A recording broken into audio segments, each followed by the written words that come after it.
An awesome story. Goes along well with Good Night, My Love that I also have out this year. Also, you can get it on exlibris.com. In a couple of weeks, it'll be out on Amazon.com. It'll be out on Barnes and Nobles and all the other bookstores online. I just wanted to let you guys know that, and I just really enjoyed writing it, and it's a very emotional book, and I hope that it brings everyone to terms that will help people think about the bullying that goes on in school, and that somebody somewhere can maybe step up, take control of things, do things. It's hard for the principal, it's hard for parents. It's hard for parents to say, yes, my child, my son, my daughter, my teenager is a brat, is a bully, picks on everyone, and that bad things happen. Things happen to the children.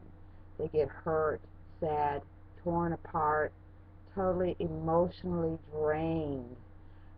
When I was growing up, there was very little of that stuff.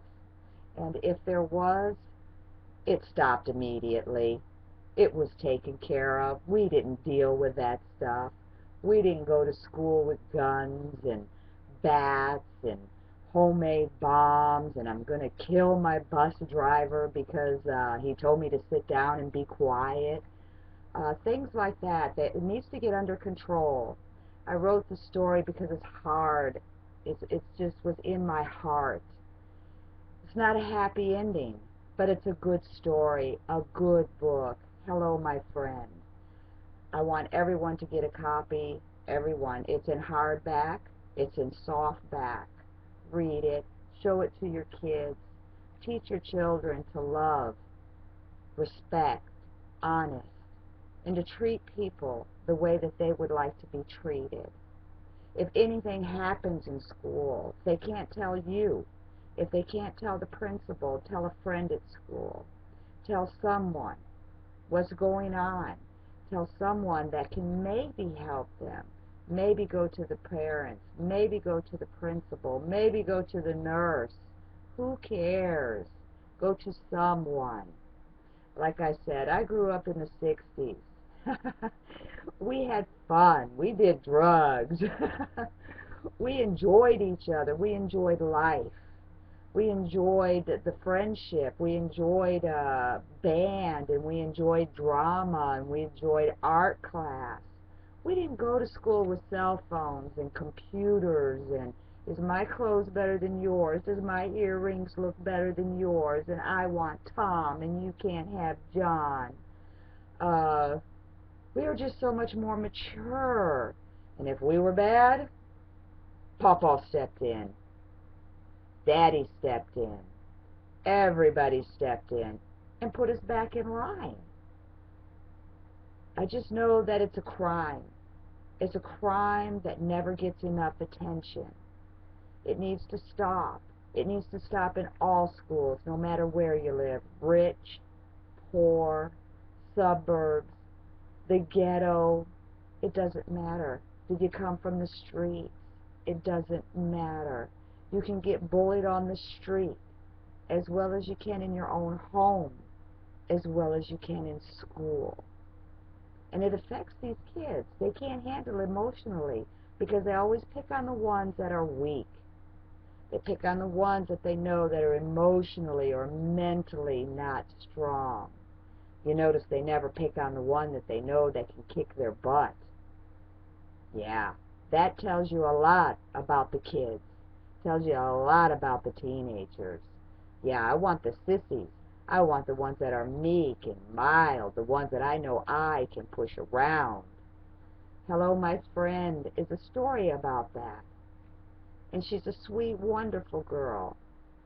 Everybody needs to get a copy. It's at exlibris.com. Go to the bookstore. Right there. It's there. Order a copy. Take a couple of weeks for you to get.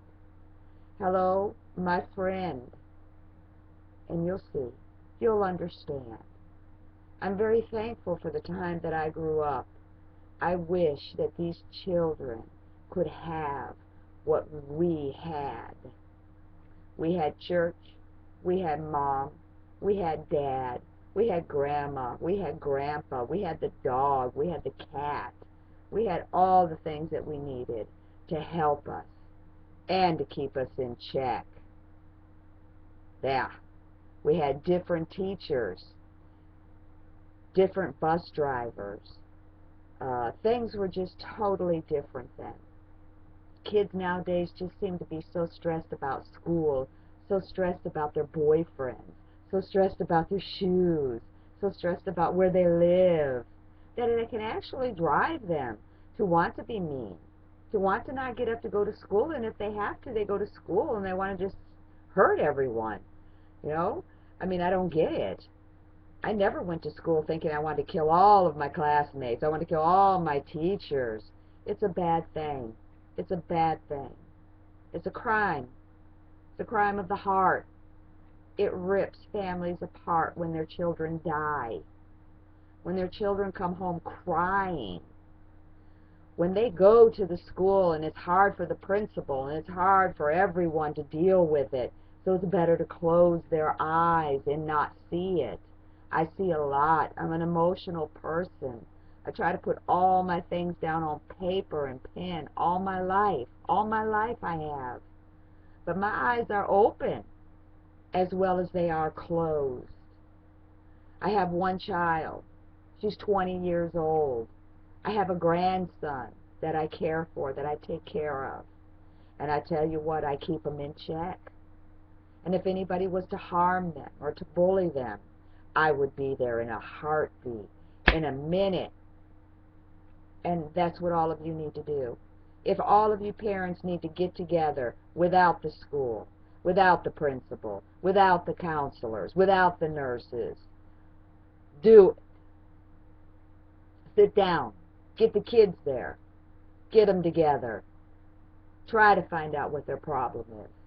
Try to eat dinner together.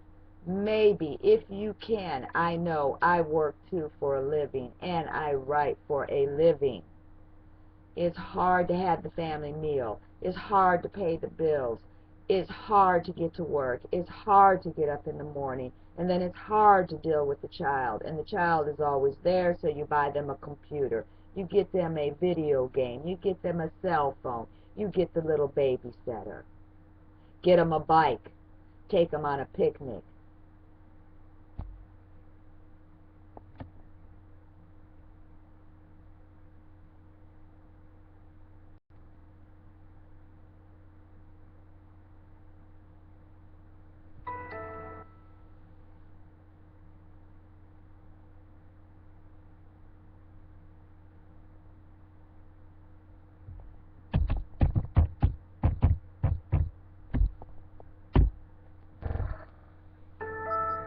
Oh, there you guys are.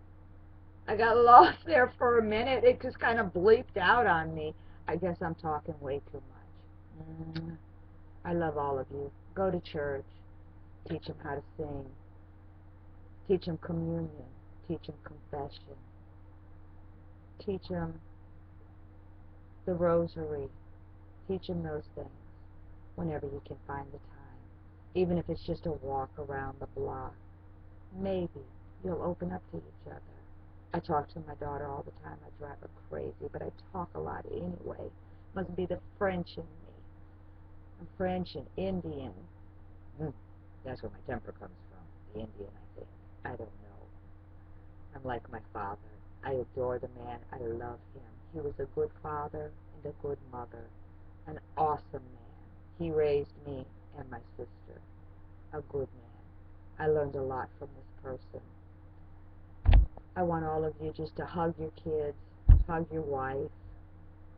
If you have a girlfriend, a boyfriend, a live-in, a shack-up, whatever you want to call them, remember the kids. Remember the children. Remember the dog and the cat. Remember the strays that come up. Remember their friends. Try to talk to their friends. Try to see what show they're going to. Try to see who's going to pick them up. Try to talk to their boyfriends and their girlfriends more before you let them go out on the date. Try to find out what makes them hate life so much.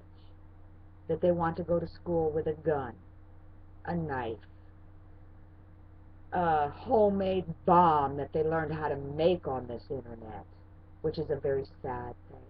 It's a good thing, but it's also a very dangerous piece of machinery that I'm talking to. Hello, my friend. I love the book.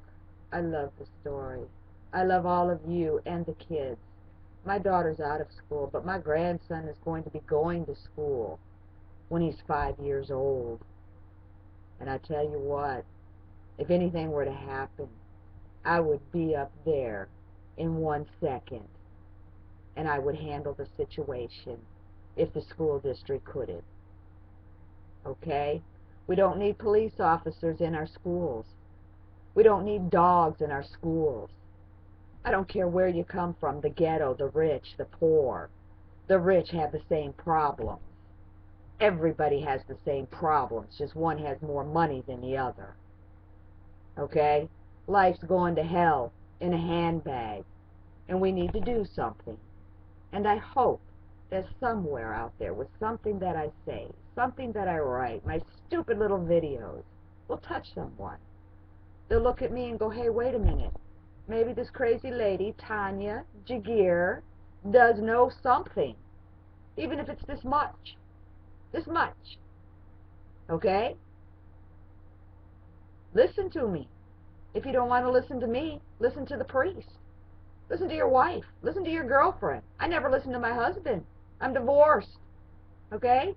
Because I'm a strong-minded woman. I'm very opinionated.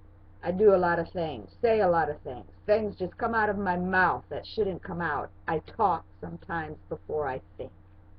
But it doesn't mean anything. But now I'm talking because I want you to hear it. And if you don't want the book, then listen to my words. Take your kids to the beach. Take them to the pool. Go in the pool with them. Take the dog with you to the beach. Cook hot dogs, hamburgers. It doesn't have to be steaks. It doesn't have to be a salad. Don't worry about their weight. Take away the video games. Take away the cell phone. Take away this computer that I'm talking to. Take away the games. Guess what? Their weight goes down. Their health goes up. Their cholesterol goes down. And they're not 50 pounds overweight. Okay? Don't take them to McDonald's. Okay? I didn't grow up on McDonald's. I didn't grow up on Burger King. I didn't grow up on Subway. I had peanut butter and jelly sandwiches. I had chocolate milk that I bought for a nickel at school. And it was wonderful. I loved it. I loved every moment of it. And if I was a really, really, really good kid, I got a cookie in my lunch. Okay? Why can't you do that? Why give them $5 and tell them to go to school and find something, and if not, walk across the street, which they can get run over by traffic because they're going to be on their cell phone, they're going to be taking pictures, they're going to be texting, and trying to cross with the light to get to McDonald's or to Subway, to buy the lunch or to buy the snack because they didn't eat their lunch.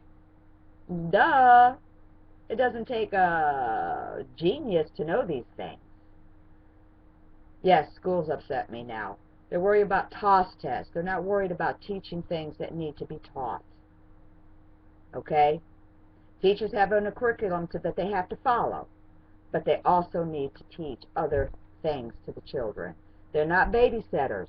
They're not a babysitter while you're at work. They're not a babysitter because you want to sleep in.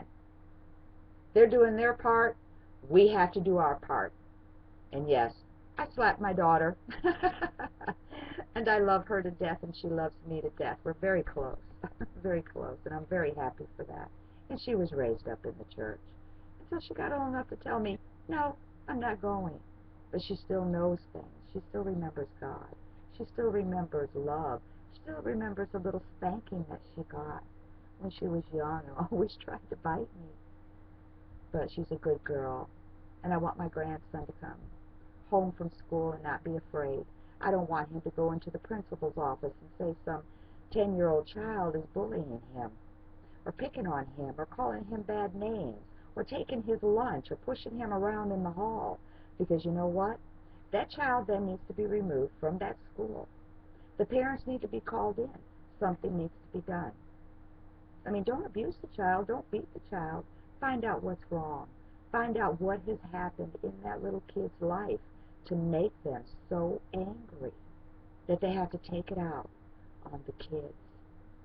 And it's the kids that are small, the kids that are weak, the kids that are not like me and you. Okay? Hello, my friend. I love all of you. All of you. Have a wonderful evening. I'm here in Texas, and it's like 6 o'clock in the morning.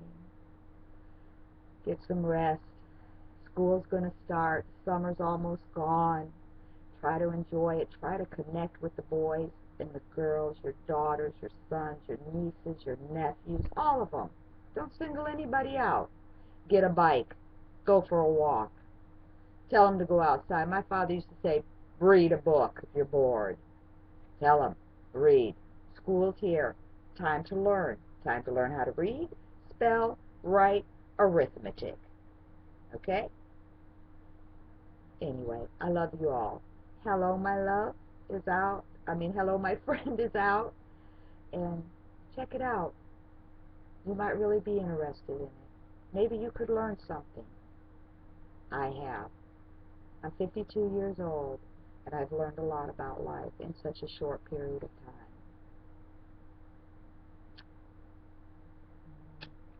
Good night. Good night, world. Good night, children. Good night, everybody. And thank you, God, for all of my blessings and for everything that you've